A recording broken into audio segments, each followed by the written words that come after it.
Oke, Assalamualaikum warahmatullahi wabarakatuh.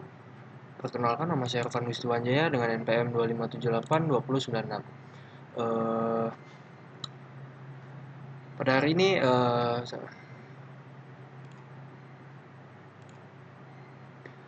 oke, pada hari ini saya bakal bahas gitu kan sebuah inovasi baru gitu kan yang bernama Staro, ya, alias yaitu sistem teguran asap rokok otomatis. Nah, jadi singkatnya ini tuh adalah solusi IoT yang dibikin khusus gitu ya buat menegakkan aturan larangan merokok gitu kan di ruangan yang tertutup gitu.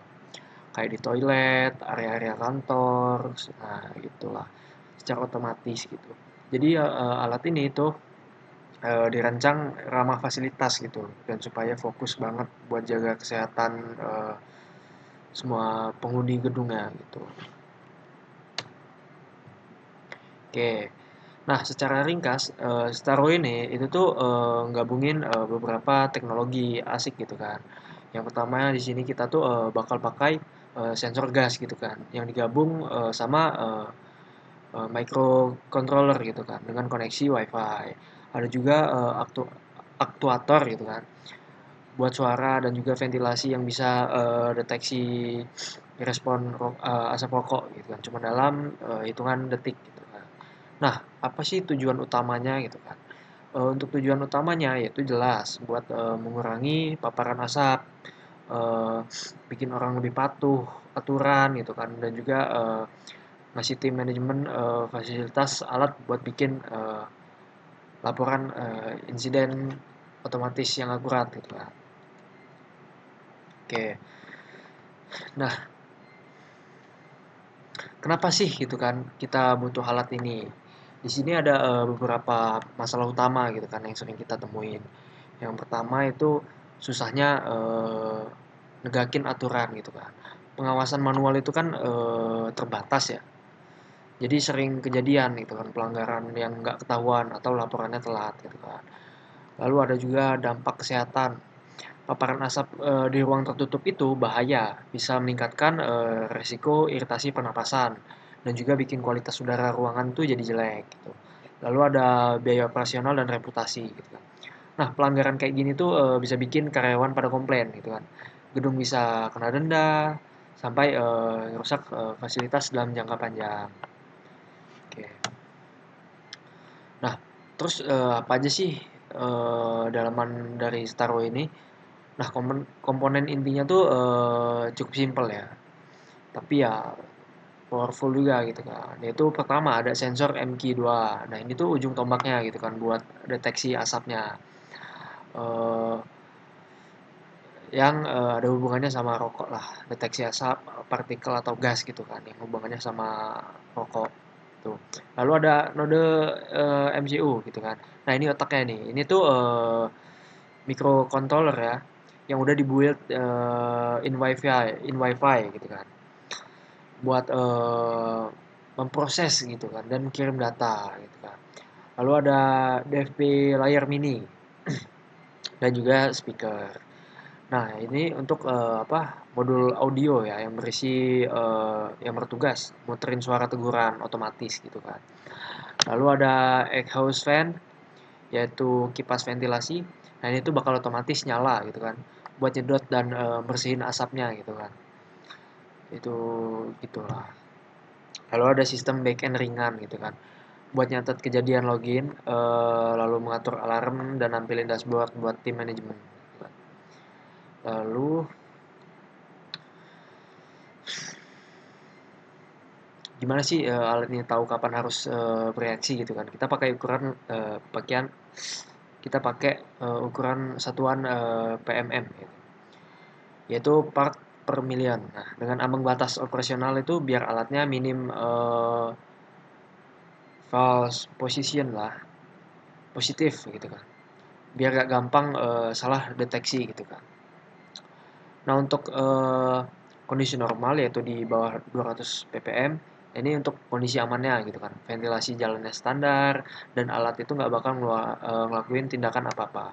Lalu ada waspada di 200-300 ppm. Nah, alat ini tuh bakal mulai siaga gitu, bakal ingat kejadian, bakal nyatet kejadiannya gitu kan. Kirim motif ke dashboard dan juga nyiapin suara teguran kalau asapnya bertahan lebih dari 15 detik gitu. Lalu ada yang bahaya yaitu 300 ppm. Nah, ini bakal langsung eksekusi gitu kan. Dia bakal ngirimin teguran suara langsung gitu, bunyi gitu kan. Lalu fan-nya nyala sesuai jadwal intervalnya dan ngirim alert atau peringatan gitu kan ke dalam tim fasilitasnya.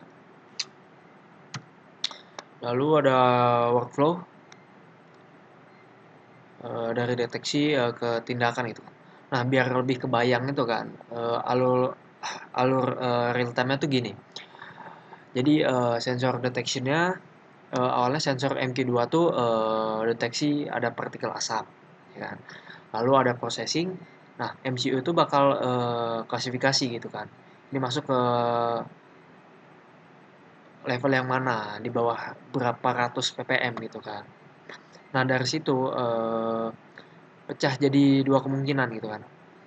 Yaitu ke local respon buat level waspada, dia sekitar ngelok gitu, bakal ngirim notif. Atau ke hazard hazard action, yaitu buat level bahaya. Dia bakal muter peringatan suara dan nyalain kipas gitu. Terakhir ada di reporting, itu bakal mengirim data yaitu kan elementary dan menyimpan riwayat gitu kan ke sistem pelaporan pusat. Lalu ada rincian dan implementasi. Nah, buat implementasi di lapangan kita bagi ke dalam ya dua sisi gitu kan. Di sisi perangkat lunak, firmware di node MCU ini tuh bakal dibaca dari data MQ2 setiap 2 detik gitu kan. Biar datanya stabil, kita pakai teknik yaitu smoothing gitu kan, atau moving average gitu kan. Dari 5 sampel, jadi logikanya kita pasangin histeris gitu kan, biar alatnya itu nggak bingung kalau nilai asapnya tuh naik turun dikit. Jadi datanya terus dikirim pakai HTTP ke backend gitu kan. Lalu sisi perangkat keras dan penempatan, eh, sensor MQ2-nya tuh nanti bakal dipasang sekitar 1 sampai 1,5 meter dari lantai gitu kan. Dekat area yang potensial gitu. Bakalan dipakai buat ngerokok kayak toilet gitu kan. Nah, speakernya itu ditaruh di dekat pintu biar suara tegurannya itu kedengaran jelas gitu kan. Tapi nggak berisik sampai keluar ruangan gitu kan. Buat fan-nya kipasnya kita pakai relay isolation yang menyambung langsung ke bagian node MCU-nya. Lalu ada analisis smart-nya.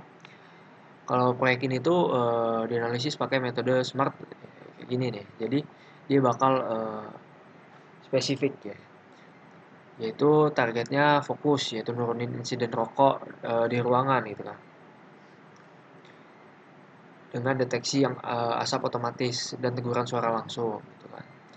Lalu terukur, ini metriknya jelas ya, kita bisa ukur jumlah kejadian per bulan, lalu durasi paparannya, dan waktu respon sistemnya. Lalu ada dapat dicapai, ini adalah eh, komponen komersial, yaitu murah dan juga tersedia. Lalu ada relevan, ini bakal ngebantu buat ningkatin keselamatan gitu kan, dan kepatuhan aturan tanpa butuh personel yang jaga gitu kan 24 jam.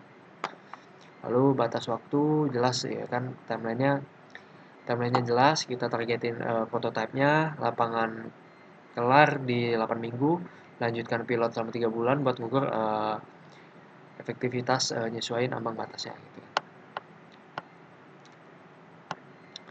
Lalu ada manfaat dan dampak operasionalnya. Nah, apa sih gitu kan untungnya gedung atau kampus pasang Starto ini? Yaitu keuntungannya ada banyak ya. Yaitu kita bisa dapat nurunin paparan asap secara elastis, lalu dapat bukti insiden otomatis buat ditindaklanjuti gitu kan. Bisa menghemat biaya kebersihan juga kan dan perawatan gedung. Dan yang paling penting, ini bakal ningkatin kenyamanan serta reputasi gedung di mata penghuninya.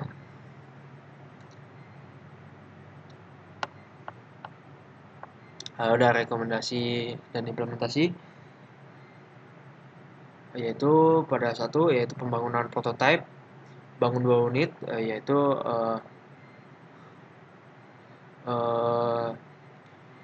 dengan firmware dasar, yaitu langsung login ke cloud dalam dan model audio.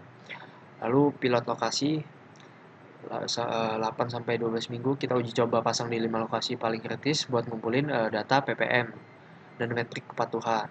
Lalu ada evaluasi optimasi, itu analisis data yang masuk, setting ulang ambang batas atau historis kita perlu, lalu bikin rencana rollout bertahap. Lalu ada rollout integrasi, kita kita sambungin di sistem kita sambungin sistem ini ke dashboard ya, manajemen fasilitas CMS, dan bikin SOP respon kejadiannya. Sebagai tambahan, kita rekomendasiin buat pakai warna tema utama 6298 FFF ya, yaitu khusus buat indikator dashboard dan juga modifikasi prioritas biar tampilannya selaras gitu. Oke, mungkin cukup sekian dari saya. Terima kasih.